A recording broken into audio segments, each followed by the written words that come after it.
Sex is like a box of chocolates. It's a great way to say thank you to someone that's done you a favour, but you will be frowned upon if you keep it all to yourself.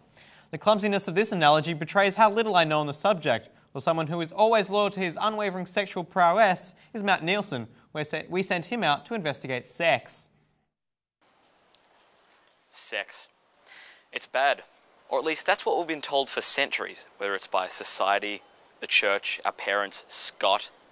And the youth listened and then got horny and forgot everything that was said. Generation Y, I mean, you have more sex than anyone, apparently.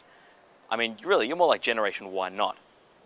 Anyway, tonight the inquiry will dip its toe into the ocean of sex to teabag the anglerfish of ignorance. When Supreme Wing Commander Paul Culliver demanded a segment on Generation Y's sexual psyche, I knew I was the man for the job. This, however, was a minority view. A close, personal friend of mine went so far as to exclaim, "But Nielson, the only people interested in your sex life are the police." These people laughed. I know. It's funny, right? Wrong. After administering a grade A cock punch to my friend, I became resolute. I would prove wrong the doubters. I would make them believe. Like Jesus did the Jews, but with sex. Like a sexy Jesus. And as everyone knows, any self-respecting sexy Jesus would need a plan. And any self-respecting plan would need a beginning. And any self-respecting sexy Jesus plan beginning would need some solid research. So I put the Inquiry's precision research team on the task.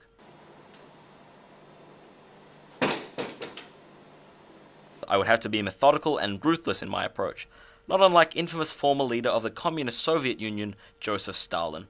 Finding out just how much sexual knowledge Generation Y had would require countless hours of academically rigorous research. This research method yielded many results, however most weren't relevant to the issues at hand, unless you regard geishas with low self-esteem as a relevant issue. 20 minutes later, we decided it wasn't, and I was forced to make a decision. It was at this point I asked myself, WWSD. Ironically, after excluding all Japanese websites from our search,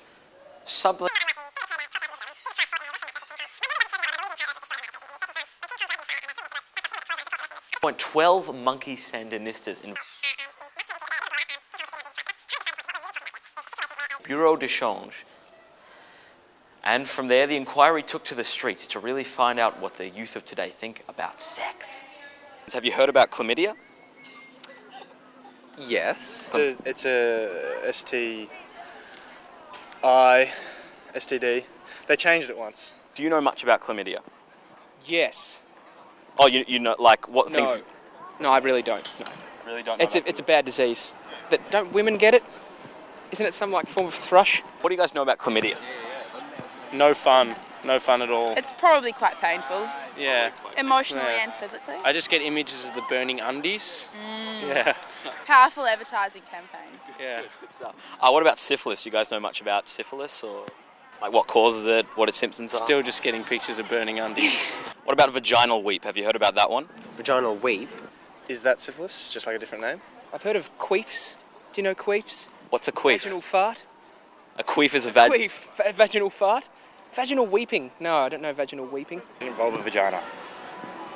Yeah? I don't have one. No, but like, you've been near one recently, haven't you? Probably. Maybe. When you hear vaginal weep, what do you think of? Like, what do you think it is? It's crying. Yeah. It's very sad. Like, what have you done to me?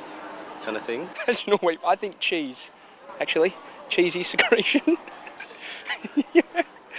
Don't you think that? What about AIDS? Heard about AIDS? Yeah. Have you heard about the sequel, AIDS 2? Is that like a version up? An expansion pack?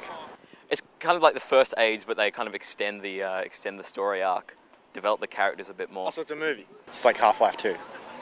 Yes, AIDS 2 is just like Half-Life 2. Sweet. Video games, guys. It's not a... No, it's a sexually transmitted illness. Well, then how can they extend it? What do you mean they extended it? So you don't know anything about AIDS 2 is what you're saying? No. Like a brontosaurus at a yacht festival, the youth of today clearly have no idea about the world going on around them. I know what you're thinking. It's not me. I'm down with the knowledge. I've cracked open a book or three in my time. Oh yeah? Well then why do the facts tell a different story? It looks like you were too busy getting high on Sharpie to listen to Mr. Tanner stumble awkwardly through the sexual education curriculum. And really, he only wanted you to know one thing. Boys, wrap that shit up. And girls, I'm not too clear on the details of what goes on down there, but do it. But all that aside, I think we can all agree that there are too many babies in the world.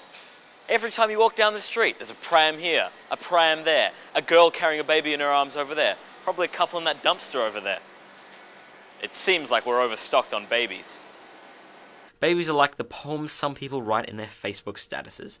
They think they're amazing and meaningful, but everyone else thinks they're annoying, pointless, and wishes you would stop making them. So what have we learnt today? I, for one, can't even remember. But Scott did tell me to say this. If you want to live a life free of STIs and unwanted children, then keep in mind the immortal words of Beyonce. If you like it, then you should have put a bajingo on it. Oh, oh, oh, oh, oh, oh, oh, oh, oh.